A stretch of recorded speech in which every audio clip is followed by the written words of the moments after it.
Testicals, 1, 2, 3. Testicals, 1, 2, 3.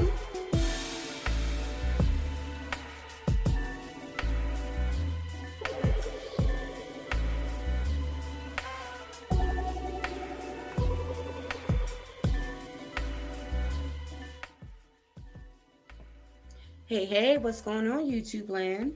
It's your girl CoCo, back with the second episode of the If You Didn't Know podcast. The sage is lit, the mic is hot, Aries season is in full effect. Let's get it, let's go.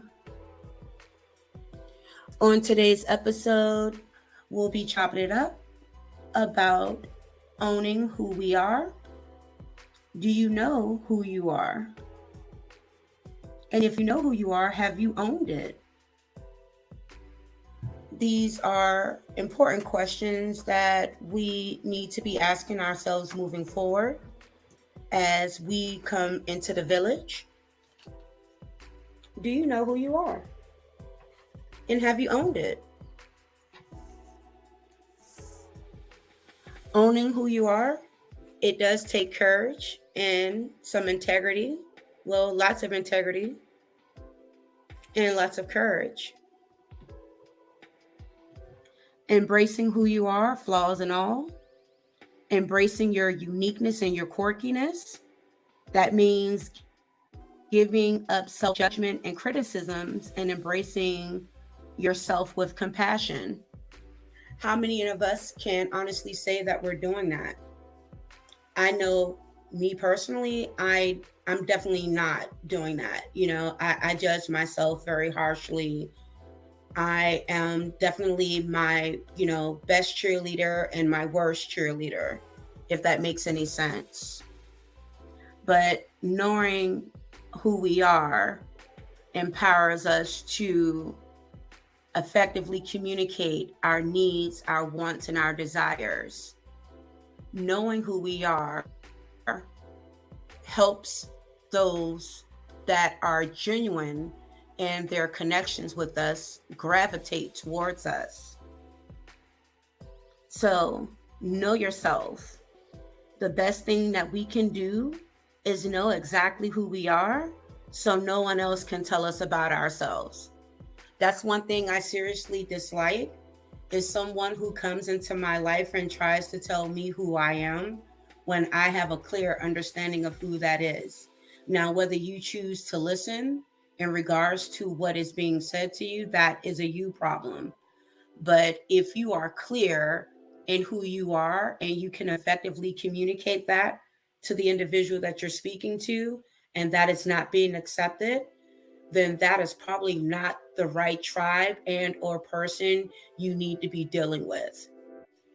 I'm just keeping it up with you. Everybody wants to feel accepted. Everybody wants to belong, even though we have some people who are certified loners. At the end of the day, we all crave the camaraderie, the bond, the closeness of being with individuals who are like-minded and who are aligned with your vision and your goals. So just keeping that in mind, owning who we are definitely has its benefits. And there's also that downside that person or persons may not accept you for who you are. But that is okay. Do not stop being who you are to appease someone else. I'm going to say that again. Do not stop being who you are to appease someone else. You will find a tribe that will accept the good, the bad, and the ugly. You just need to own it. I can't accept you for who you are if you don't know who you are. Other people in the village can't accept you for who you are if you don't know who you are. If you are a whole bag ass bitch, own that. Will I personally fuck with you? No, absolutely not. Because that's behavior I choose not to deal with. But the fact that you own it, I can do nothing but respect that. But respect the fact that the way that you move is not conducive to my behavior or what I have going on for myself. So I'm going to choose to exit stage left. But if you have good intentions, if you mean well, own that too, because that what makes you uniquely you. No two people are the same, and if they are, then my goodness, I wonder what those conversations are like. Owning you, owning who you are is super imperative, and just being free to be yourself, being free to express how you feel, what you don't feel, how something made you feel. Being able to stand firm and confident in that is one of the most gratifying experiences we can offer ourselves as a community. Collectively, we need to come together for the betterment of the Black community. But individually, we need to own who we are so we can be accepted for just that, the good, the bad, and the ugly. A lot of times we find ourselves giving people the shiny and the new and the good about what's going on, but we fail to tell them about the struggle and the ugliness and the part that you played in that. Again, owning who you are takes courage and integrity. Those two go hand in hand. Be honest with yourself. Because if you aren't honest with yourself, how can you be honest with anyone else? If you are quick to lie to yourself, then it leads me to believe that you're quick to lie to other people. That's behavior that I cannot stand behind, period. In this community, you're going to be held accountable for your actions. In this community, we're going to be held accountable for what we do, what we say, how we reacted in that particular situation. Because there are situations where we did not do the very best. And we have to own that shit. For myself, I lack patience. Like, it is unnerving at this point as I've gotten older in my years. I seriously do not have patience. I don't know where she went. I don't know like why she took the sabbatical, but trust and believe I need her to come back because it is imperative that I exude patience with my job, with my boys, with people that I come into contact with, even with starting this journey here on YouTube. It is going to require a lot of patience from me. And I'm strong enough to do it, but I need to own the fact that I do not have a lot of patience to start out with. So knowing that about me should give you a little bit more insight on who CoCo is and how she moves. Again, I'm a very realistic, direct individual. I pretty much tell it like it is. Whether you find solace in that or whether you find it offensive, it's not meant to come off that way. I just feel it is better to be upfront than to blow smoke up someone's ass. Unless you're into that type of thing, but that's another conversation for another night, which will probably be Fridays because that will be more of the adult conversation, sexy time type of talk. But getting back to what we are discussing, which is owning yourself. If you didn't know, let go of who you think you need to be and just own who you actually are.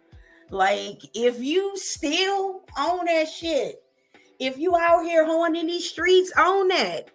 If you out here and you for the betterment of Black people, own that. If you are a whole bag ass person, own that too. The bottom line is own who you are, be yourself. It is imperative that you find a tribe or a person or persons that will accept you for all of you. There should not be a part of you that you should have to restrict or cut off for someone else. Being who you are should be enough. And if it isn't enough, you need to take a step back and take a step back and take another step back and just completely disappear into the abyss. Because who you're around, who you're associating with, they are not the one or the two. They are not. If people truly accept you for who you are, they are going to love you and fuck with you regardless of what you say or what you do. One of the things that I have reiterated and will continue to reiterate is that we will listen to understand in this community. When someone has owned what they have done, we have to listen to understand. Because at that time, they made that decision in regards to how they saw it working out for them. We are not in a place to judge. We don't have the audacity to do that. I know I certainly don't. Like, I'll be the first one to tell you my shit stink. Like, it don't smell good. And I'm not one of these type of females that's like, oh, I don't, pass gas or, go in the bathroom and do what I have to do. No, honey, I need to let this thing out. I need to evac, honey, because having this all up in my stomach is just not a good deal. But that was like TMI, but that's okay because it's going to be a little bit of that too from time to time. But owning who we are is imperative in any relationship we're trying to establish, whether it be in business, whether it be in friendship, whether it be in romantic sense. Owning who we are is imperative for that other person to take at face value. And if you're not allowing that person to take you at face value, then you're doing them a disservice. And that's not cool. We need to be comfortable in our own skin. We need to say, hey, this is who I am. This is what I like. This is what I don't like. I don't like that you did that. I don't like how you said that to me. And we need to be comfortable with that. And owning who you are gives you that space and gives you that empowerment to do just that. I greatly appreciate your time. It is going to be an awesomely fantastic and epic experience. I want to continue to give a shout out to my feature sponsor, Stay Tuned Reviews. If you're looking for the finer things in TV and movies, run, don't walk over to Stay Tuned Reviews. Wes is an amazing creative content provider. He gets into all the things about reality TV shows, movies, and just, things in general. He also has a fabulous cooking channel that he is just showing his little ass out on, and I love to see it. Again, run, don't walk over to Stay Tuned Reviews and let Wes know that Queen CoCo sent you. It isn't our job to be likable. It is our job to be ourselves, and the right people will gravitate towards us. Until the next podcast, Village, be easy.